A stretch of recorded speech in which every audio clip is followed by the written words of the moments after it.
Hello and hi friends, நான் தான் உங்கள் எம்கேஎஸ்ஆர் பேசுகிறேன். என்ன ரொம்ப நாளாக காணுமேன்னு நினைக்காதீங்க. யூடியூப் சேனலை தூக்கிவிட்டான்.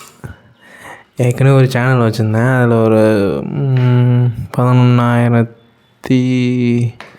சம்திங் சப்ஸ்கிரைபர்ஸ் இருந்ததுன்னு நினைக்கிறேன். இல்லை, கரெக்டாக 11,577 இருந்தது. ஆமாம், அவ்வளோ சப்ஸ்கிரைபர்ஸ். யூடியூப் வம்னத்தை கட்டி ஐயோ சாரி, கொஞ்சம் குளருது. ரொம்ப நாள் ஆகிட்டு வாய்ஸ் ஓவர் பண்ணி.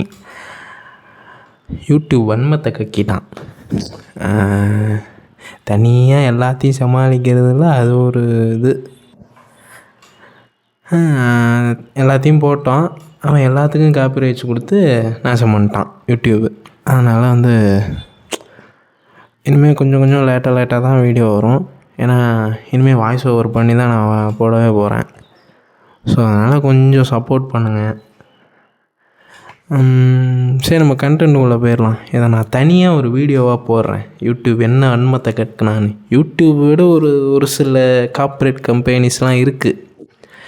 அதெல்லாம் நான் சொல்ல முடியாது. சொன்னால் அதுக்கு காப்பி ரைட்ஸ் போடுவாங்க. அப்படி தான் பண்ணி வச்சுருந்தாங்க. ஒரு வார்த்தைக்கு காப்பி ரைட்ஸ் போட்டு வச்சுருந்தாங்க. ஸோ அதனால் நான் சொல்கிறேன், தனியாக ஒரு வீடியோ போடுறேன். இல்லைன்னா தனியாக என் இன்ஸ்டாகிராம் பேஜில் இல்லை ஃபேஸ்புக் பேஜில் எதில் ஒரு பேஜில் போட்டு விட்றேன். வன்மம் நிறையா இருக்குது அவங்க மேலே, அதனால் போடுறேன். இப்போ இந்த வீடியோக்குள்ளே போயிடலாம். போன வீடியோ 24 மூவிலேருந்து முடிச்சிருந்தோன்னு நினைக்கிறேன். எடிட்டர் யாரு? நான் தான். அங்கே போயா?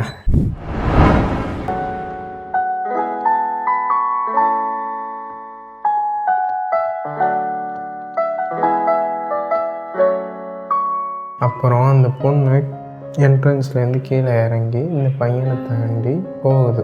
இந்த பையன் குரூப்பில் பார்க்குறான். சரி, நம்பர் எடுக்கலாமா அப்படின்னு பார்க்குறான். அப்போன்னு பார்த்து அந்த பொண்ணு இவன் பக்கத்துலேயே தான் நிற்கிது. அப்போ ஒரு பையன் கேட்குறான், உன் நம்பர் குரூப்பில் இருக்கா அப்படின்னு கேட்டோன்னா அந்த பொண்ணு இல்லைன்றது. இந்த பையன் என்ன பண்ணுறான், குரூப்பில் நம்பர் இல்லையா, அந்த பொண்ணோட ஃப்ரெண்டு மூலமாக நம்பர் வாங்கலாமான்னு அந்த நம்பர் குரூப்பில் இருக்கான்னு பார்க்குறான். இவன் எந்த நம்பருமே சேவ் பண்ணலை. ஆக்சுவலாக ஒரு சில நம்பர் மட்டும்தான் சேவ் பண்ணி வச்சுருக்கான். அதுவும் அவன் பெஸ்ட்டு ஃப்ரெண்ட்ஸ் நம்பர் தான் சேவ் பண்ணி வச்சுருக்கான். அதுக்கு என்னங்கிறப்ப ஆனால் கொஞ்சம் சும்மா இருக்கியா, மனப்பாடம் பண்ணி ஓட்டிக்கிட்டு இருக்கேன். அதனால் என்ன பண்ணுறான், எல்லா நம்பரையுமே ஹாய்னு அனுப்பி இல்லை ஏதாவது ஒன்று அனுப்பி அவங்க யாருன்னு இன்ட்ரடியூஸ்ட் ஆகிட்டு அவள் ஃப்ரெண்டோட நம்பர் கிடச்சிருது. இருந்தாலும் ஒரு நம்பர் மிச்சம் இருக்குது. சரி, இது யார் நம்பரு அப்படின்னு பார்க்கலான்னு பார்த்தப்ப அனுப்பினோன்னே யார் அப்படின்னு கேட்டோன்னே இந்த பையன் சொல்கிறாங்க, கிளாஸ்மேட்டு, நான் கிளாஸில் படிக்கிறேன் அப்படின்னு சொன்னோன்னே உங்கள் பேர் அப்படின்னோடனே அந்த பொண்ணு பேர் சொன்னோடனே இவனுக்கு யோசனை வந்துட்டு, இந்த பொண்ணு குரூப்பில் நம்பர் இல்லைன்னுச்சு, ஆனால் இங்கே நம்பர் இருக்குது, ஏன் பொய் சொல்லுச்சுன்னு தெரியலையே அப்படின்னு சொன்னோன்னே பேச ஆரம்பிக்கிறான். அப்படியே பேசிக்கிட்டே போயிட்டுருக்கும்போது கொஞ்சம் நாட்கள் அப்புறம் 2 பேருக்குமே சண்டை வந்துடுது. ஆக்சுவலாக சண்டை வரணும்னு அங்கே சண்டை நடக்கலை.